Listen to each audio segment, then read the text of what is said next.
আজকের ক্লাসে আমরা শিখব সংখ্যা পদ্ধতির রূপান্তর। দেখো, যে কোনো সংখ্যা পদ্ধতি থেকে অন্য আর একটা সংখ্যা পদ্ধতিতে যদি কনভার্ট করতে হয় তাহলে আমাদের কিভাবে করতে হবে। এই ধরো, যেমন বাইনারি থেকে অক্টাল, অক্টাল থেকে বাইনারি, হেক্সাডেসিমাল থেকে বাইনারি, বাইনারি থেকে হেক্সাডেসিমাল, মানে সংখ্যা পদ্ধতির রূপান্তর থেকে তোমাদের যত প্রকার সমস্যা আছে সকল সমস্যা আজকের এই ভিডিও থেকে ক্লিয়ার হয়ে যাবে। দেখো, এট ফার্স্ট আমরা আসি বাইনারি থেকে যখন অক্টালে করতে হবে। কি থেকে? বাইনারি থেকে অক্টালে। যেমন মনে করো তোমার বাইনারিতে আছে এমন, ঠিক আছে, এমন একটি সংখ্যা আছে কিসে? বাইনারিতে। এটাকে বলা হলো কিসে করো? এটাকে অক্টালে করো।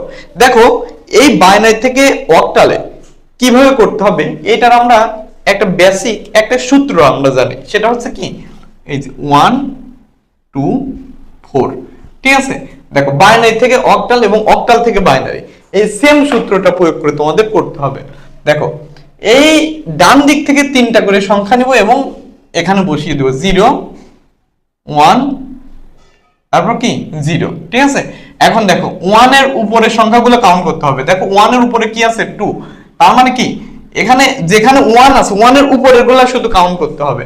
তার মানে কি, দেখো এই যে 0 1 0, এটা আছে 1 এর বাইনারি মান। এটা কিসের? এটা 1 এর বাইনারি মান। তাহলে এখানে কি হবে? 1 হবে। আচ্ছা, দেখো 0 1, এখানে কিছু নেই মানে 0 দিতে পারি। তাহলে এটাও কিসের মান? এটা হচ্ছে 1 এর মান, ঠিক আছে। দুইটাই কিসের মান? দুইটাই 1 এর মান। তার মানে 1 যখন অক্টাল মান হবে 1 এর বাইনারি মান হবে এটা। ক্লিয়ার? এখন দেখো, যদি তোমাকে বলা হয় অক্টাল যে কোনো সংখ্যা আছে এটাকে বাইনারিতে করো, তাহলে কিভাবে করতে হবে? যেমন অক্টালে মনে করো 4 আছে, 3 আছে, 6 আছে। এটা আছে কিসে? অক্টালে আছে। বলা হলো এটাকে বাইনারিতে করো। সেম সূত্র প্রয়োগ করে করতে হবে। যেমন দেখো এই যে 1 to 4, ঠিক আছে, এই যে 1 to 4 এই সূত্রটাই প্রয়োগ করে করতে হবে। দেখো 6 এর বাইনারি মান বের করব। তার মানে এই তিনটার মধ্যে কোন সংখ্যাগুলো যোগ করলে 6 হবে। দেখো, তাহলে 6 হতে গেলে 4 লাগবে, 2 লাগবে। তার মানে 4 এবং 2 এর নিচে 1, ঠিক আছে, আর 1 এর নিচে কি হবে? 0। তাহলে 6 হতে গেলে এই দুইটা সংখ্যা যোগ করতে হবে। তাহলে 6 অক্টালের বাইনারি মান হচ্ছে কি? 0 1 1।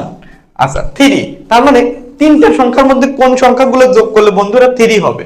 দেখো 2 আর 1 যোগ করলে কি হবে? 3 হবে। তাহলে 2 1 এর নিচে 1 1, আর বাকিটা কি? 0। তাহলে এটার মান হচ্ছে 1 1 0। আচ্ছা, 4 এর মান একই রকম ভাবে বের করব। দেখো, চারটা সংখ্যার মধ্যে কোন সংখ্যাগুলো যোগ করলে বন্ধুরা 4 হবে? দেখো 4 এর জন্য তো একটা নির্দিষ্ট মান আছে, তাহলে আমরা লিখতে পারি এখানে 1, বাকি দুইটা 0, তাহলে 0 0 1, ঠিক আছে। দেখো, এই হচ্ছে বাইনারি থেকে অক্টাল, অক্টাল থেকে বাইনারি। এটা শুধুমাত্র মনে রাখবা কি, এটা মনে রাখবা 1 2 4 এর সূত্রটা প্রয়োগ করে করতে হবে, ঠিক আছে। এখন একই রকম ভাবে আমরা দেখব তোমার হেক্সাডেসিমাল থেকে বাইনারি, বাইনারি থেকে হেক্সাডেসিমাল। তো আমরা জানি হেক্সাডেসিমাল অঙ্ক সংখ্যা তো 0 থেকে 9 এবং এ থেকে f পর্যন্ত, ঠিক আছে। তো মনে করো এখানে আছে f a d, এটা হেক্সাডেসিমালে আছে। বলা হলো এটাকে কি করো? বাইনারিতে কনভার্ট করো, এটাকে বাইনারিতে কনভার্ট করো। এখন দেখো এই যে a b c d এই মানগুলো আমাদের তো আগে মাথায় রাখতে হবে। সেটা হলো যে দেখো a বলতে, b বলতে, c বলতে, d বলতে, e বলতে, f বলতে মানগুলা কি? 10 11 12 13 14 14 কি, তারপর 15। আচ্ছা, দেখো d, তার মানে এই যে 1 2 4 8 সূত্রটা প্রয়োগ করতে হবে। দেখো d বলতে কত বোঝায়? 13 কে বোঝায়। তার মানে চারটা সংখ্যার মধ্যে কোন সংখ্যা যোগ করলে 13 হবে বন্ধুরা? দেখো 8 4 12 আর 1 13, তাহলে এর নিচে 1 1, বাকিটা কি? 0। তার মানে যে সংখ্যাগুলো যোগ করলে 13 হবে উক্ত স্থলে 1, বাকি স্থলে কি? 0। তাহলে d এর মান, অর্থাৎ d বলতে 13 এর মান হচ্ছে 1 0 1 1। সেম রকম ভাবে এর মান বের করব। এ বলতে 10 কে বোঝায়, ঠিক আছে? তাহলে কোন সংখ্যাগুলো যোগ করলে 10 হয় বন্ধুরা? এইটা 2 যোগ করলে 10 হয়, তাহলে এখানে 1, বাকি দুইটা 0, তাহলে 0 1 0 1। সেম রকম ভাবে f এর মান যদি বের করি, তাহলে f বলতে 15 কে বোঝায়। তার মানে 15 হতে গেলে 4টা সংখ্যা যোগ করলে 15 হবে। তার মানে 4টা সংখ্যার নিচে কি হবে? 1 হবে। তার মানে f এর মান হচ্ছে 4টা 1। তাহলে দেখো হেক্সা থেকে বাইনারি হয়ে গেল। আচ্ছা, সেম রকম ভাবে আমরা দেখব বাইনারি টু হেক্সাডেসিমাল। তো মনে করো বাইনারিতে মান আছে এইগুলা।